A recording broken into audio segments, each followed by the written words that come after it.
And thanks for staying with us, everyone. The Ghana cedi is inching closer to 13 cedis to a dollar on the retail market with just 2 months into 2024 as the depreciation of the local currency continues unabated. Checks by Joy Business and some forex bureaus indicate the local currency is being sold at 12 cedis 98 pesos to the American greenback. Here's more in this report. The year-to-date depreciation of the local unit also stands at a little over 5% after losing about 20 pesos in the last 2 days of this week. The cedi began this week going for 12 cedis 85 pesos, but has since lost 13 pesos to the dollar. The Bank of Ghana is quoting $1 to 12 cedis 39 pesos.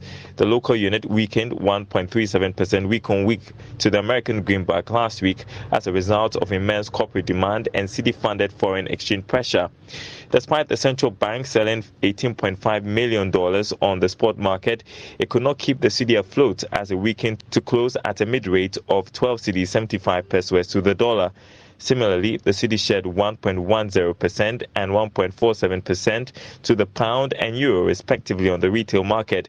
It is presently selling at 16 cedis 20 pesos and 13 cedis 90 pesos to the pound and euro respectively on the retail market. Some research institutions had earlier projected a mid-US dollar Ghana cedi rate at 13 cedis 10 pesos. With improving fundamentals, expected external inflows, and appropriate monetary policy stance partly offsetting election-related and external debt restructuring uncertainties. Well, join us to talk about the cedi and other issues developing is Chief Executive of the Ghana National Chamber of Commerce and Industry, Mark Bedu-Abuaje. Thank you so much for joining us this afternoon. How concerning is the cedi's performance for industry? What challenges does this decline present?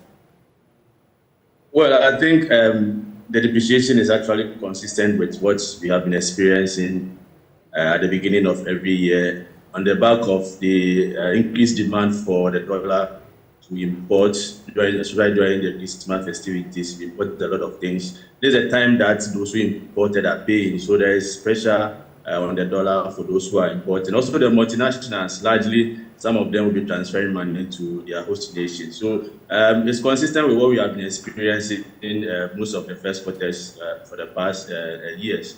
But to start the year around 12, and now you are reporting around 13, if you are doing a huge dollar-denominated transaction, then you know the impact of it. It may look insignificant, may look small, but if you are doing a transaction that is costing you billions of dollars, then it fits or adds up into your cost. So for us, we are very much concerned anytime the cedi depreciate, no matter how small it may be. Even if it's $0.1, it translates into a huge cost to any business that is working with the dollar. So I think that we have to do more to stabilize it. At least we have enjoyed some stability with the coming in of IMF, looking at the latter part of last year, and then also even at around December, we realized that the cedi was moving around 11.9 to 12, 1, 2, and 3. But at the rate at which it is moving now, I think we need to quickly move in to halt it. So we'll call on the central bank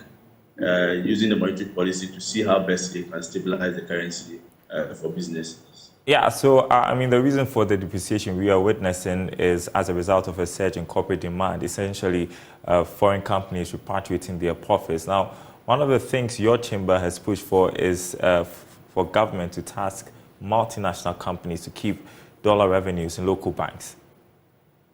Yes, I think, I mean, that's one of the, for us, solutions that we gave to resolving this persistent depreciation of the cedi.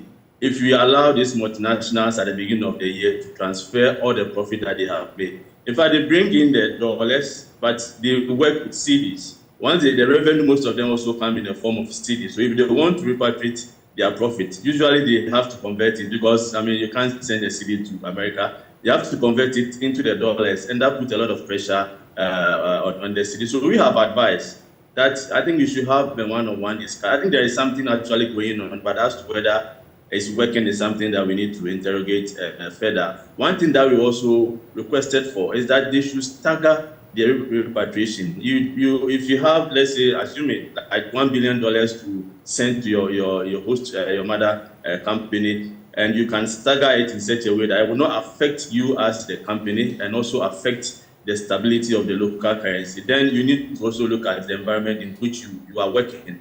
Because the depreciation also affects almost everything, inflation and other things. So if you are concerned about the macroeconomic environment as a multinational, then you should be able to also stagger your repatriation to the extent that it will not affect the Cedi or the depreciation of the local currency. So for us, I think they have to look at it, and we need to work at it as a country. Well, you mentioned that this is typical at the beginning of every year, but we've seen an impact sort of on inflation. For instance, we saw inflation, which was declining, now go upwards. I'm just trying to gauge the sentiments amongst the business community, whether there is concern about how this could impact on inflation and, the potential to affect every other thing. No, definitely. I mean, the impact of depreciation or inflation for us, because we import a lot of things, is just as immediate as possible. There are others that probably may take some time. But for us, anytime the cedi depreciates, we see the direct impact on inflation. So if we allow the cedi to depreciate as much as it's doing now, then definitely we should expect that inflation for February will definitely go up, and that will not be in the interest of businesses and also for consumers. We have worked hard in bringing down inflation from. Okay, Mark Bedu-Abuaje frozen there. We'll try to reconnect with him, continue the conversation. We've been talking about the cedi's depreciation and the fact that around this time, foreign companies are repatriating their profits. How is that impacting on inflation? What's the general sentiment amongst the business community? We'll get back to him as and when we have him back on. Yeah, so we're moving on to this next story. The total value of mobile money accounts held with commercial banks reached over 18 billion cedis at the end of last year. That's according to the 2023 FinTech report released by the Bank of Ghana. Yes, more. Described as balance on float, the loss covering operations of mobile money companies in Ghana required the telcos hold these accounts with the commercial banks. So for instance, if someone has about 10,000 Ghana cedis on his or her wallet, that money will be kept at a particular bank. The move was to ensure the commercial banks are not left out of this whole mobile money growth and transaction. The FinTech report puts the balance of float ending December 2023 at 18.3 billion Ghana cedis, representing a 40% jump from what was recorded in 2022. The total value of mobile money transaction ending December 2023 reached 1.9 trillion Ghana cedis. This also represents almost 80% jump from what was recorded in 2022. The FinTech report put the total registered customer account ending 2023 at 65.6 million, up by 19% from what was posted in 2023. All right, back to our interview with Chief Executive of the Ghana National Chamber of Commerce and Industry, Mark Bedu-Abuaje. So we've been talking about the cedi depreciation. I want to switch topics, talk about President Akufo-Addo's last State of the Nation address yesterday, essentially saying the macro economy is pointing to the right direction. Is that the sentiment amongst the business community? Well, I think if you look at the variables, the indicators, they are really pointing to the right direction. Some of them, I must say, because we've seen inflation, as I said earlier, dropping from the 50s to the 23.5 that we have.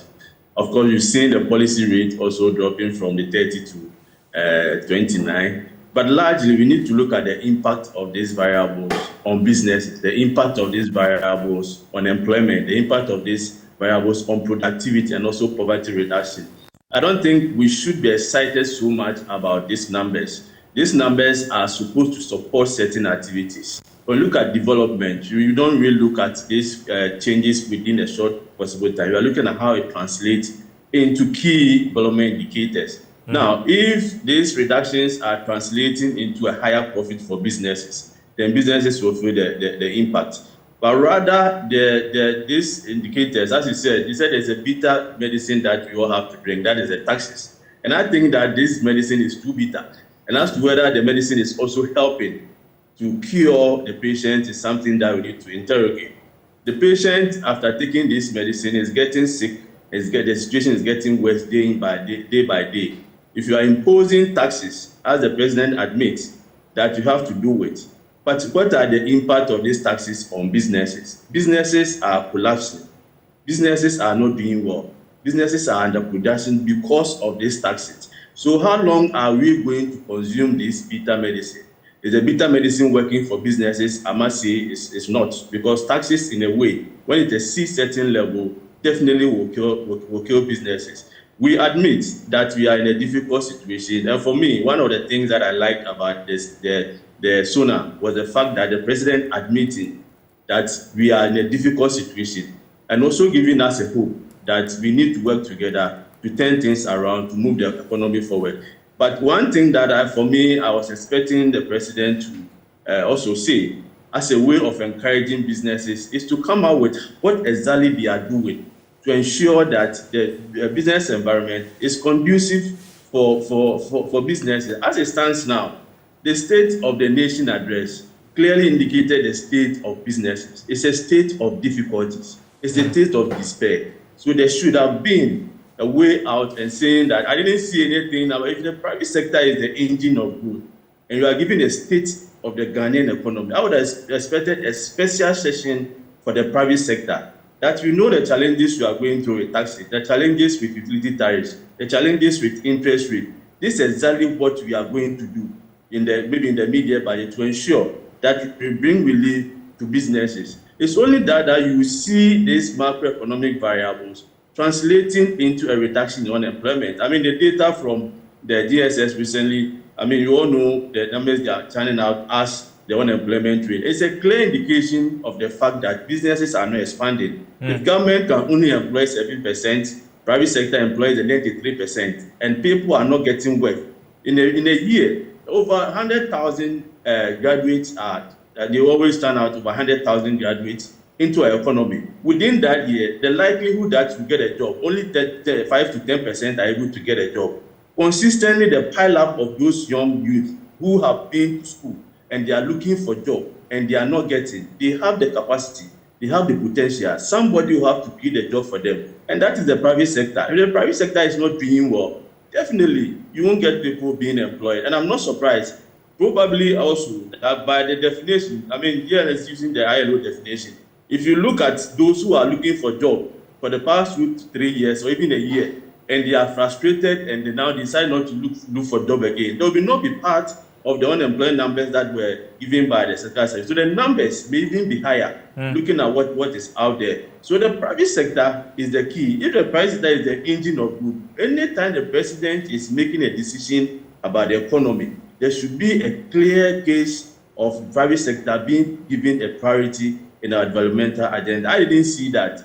But of course, for SONA, just giving a State of the Nation address, is a state that he presented, and the state of businesses is a difficult state, it's a state of despair. It has given us hope. We are looking at how we can work together to ensure that we incentivize and stimulate the private sector to expand. Well, in the midst of difficulty, I don't know how this comes to you. The PRC announcing a reduction in industry tariffs by 4.88% when it comes to electricity. I mean, how significant is that? Very, very significant. For me, it's a welcome news for business, because from 2023, we've seen a consistent increase in electricity tariffs. And for me, any further increment, even as small as 1%, would have been detrimental to businesses. For PRC, looking at the numbers, of course, there would have been no justification for PRC to say they are increasing electricity tariffs, being electricity or water, because the key variable is that inflation. We have seen a drop in inflation from the 50s to 23.5. We've seen the Cedi relatively being stable. So with these key variables that they use quarterly to adjust their tariffs, if they are trending downwards, then there's probably no need for PRC to have increased the utility tariff. But for us, those within the high voltage sector, those within the steel that use a lot of electricity, for them to have this 4.98 reduction is very good. It's going to reduce their cost of production. And for me, once we continuously do that, it means that we are showing some level of care for businesses, and businesses will take advantage of that. For water, those in the beverages industry, they use a lot of water. So anytime there's an increase in water tariffs, it translates into a significant increase in their cost of production. So at least if they have not increased it, we are going to work with the same numbers that we are working with. And looking at the progress that we'll be making in terms of the macroeconomic environment, if we are supposed to bring inflation down, increase the purchasing power of consumers, and reduce the cost of doing business, then definitely private sector will take advantage and move the economy forward. Well, I appreciate that you took time off your busy schedule to be with us. Mark Bedu-Awaje there. He is Chief Executive of the Ghana National Chamber of Commerce and Industry.